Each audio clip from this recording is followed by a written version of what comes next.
प्रिय भैया बहनों, आज हम आपको आपकी हिंदी की पुस्तक उदिता के पाठ 7 मैं सुमन हूँ, जो श्री द्वारिका प्रसाद माहेश्वरी जी द्वारा रचित है। इस पाठ के अंत में भाषा की बात के कुछ प्रश्न दिए गए हैं। वो प्रश्न मैं आपको कराने जा रहा हूँ। आप ध्यानपूर्वक उन्हें सुनिए, समझिए और अपनी कॉपी में लिखकर उनको याद भी कीजिए।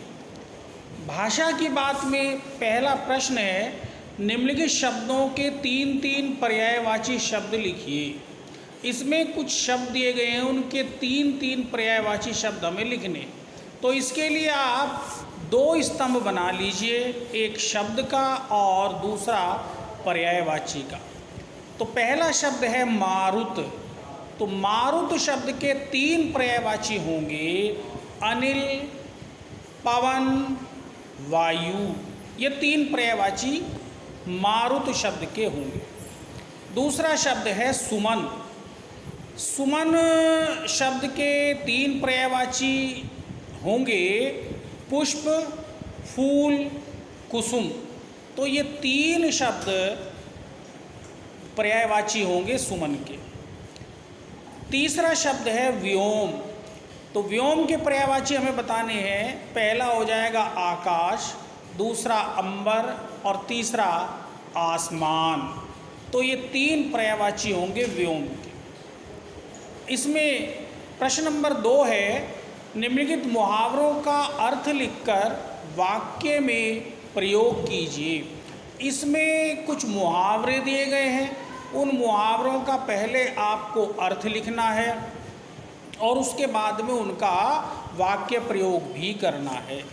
पहला मुहावरा है गले का हार बनना। इसका अर्थ होगा बहुत अधिक प्रिय होना।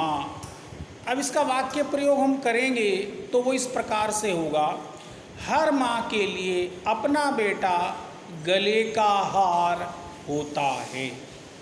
ये गले का हार बनना का वाक्य प्रयोग है। दूसरा इसमें मुहावरा है कटी पतंग होना। कटी पतंग होने का जो अर्थ है वो है निराश्रित होना, यानी बिना किसी सहारे के होना। अब इसका जो वाक्य प्रयोग होगा वो इस प्रकार से होगा, तो राम की तो कटी पतंग है, जिधर राह दिखेगी उधर ही चल देगा। तो कहने का भाव राम बिना सहारे के अर्थात कटी पतंग के समान है, जिधर राह दिखाई देगी उधर ही चल पड़ेगा। ये इसका वाक्य प्रयोग हुआ। तीसरा जो इसमें मुहावरा है वो गागर में सागर भरना। गागर में सागर भरना का जो अर्थ है वो है थोड़े शब्दों में अधिक बात कहना। तो इसका वाक्य प्रयोग हम करेंगे वो इस प्रकार से होगा, श्री कृष्ण की वाणी सुनकर ऐसा लगता है कि जैसे उन्होंने गागर में सागर भर दी हो। तो कहने का भाव ये है कि श्री कृष्ण ने महाभारत में जो गीता का उपदेश दिया है उसमें थोड़े शब्दों में उन्होंने अधिक बात कह दी है, अर्थात गागर में सागर भर दी है। चौथा मुहावरा है किस्मत ठोंकना। किस्मत ठोंकना मुहावरे का जो अर्थ है वो है पछताना। अब इसका जो वाक्य प्रयोग होगा वो इस प्रकार से होगा कि नालायक संतान होने पर माता पिता को सदैव अपनी किस्मत ठोंकनी पड़ती है। ये इस मुहावरे का अर्थात किस्मत ठोंकना का वाक्य प्रयोग हुआ। अब तीसरा प्रश्न भाषा की बात में है, निम्नलिखित शब्दों के विलोम शब्द लिखिए। इसमें कुछ शब्द दिए गए हैं, उन शब्दों के हमें विलोम शब्द लिखने। तो इसमें भी आप 2 स्तंभ बना लीजिए। पहला स्तंभ शब्दों का हो जाएगा और दूसरा हो जाएगा विलोम का।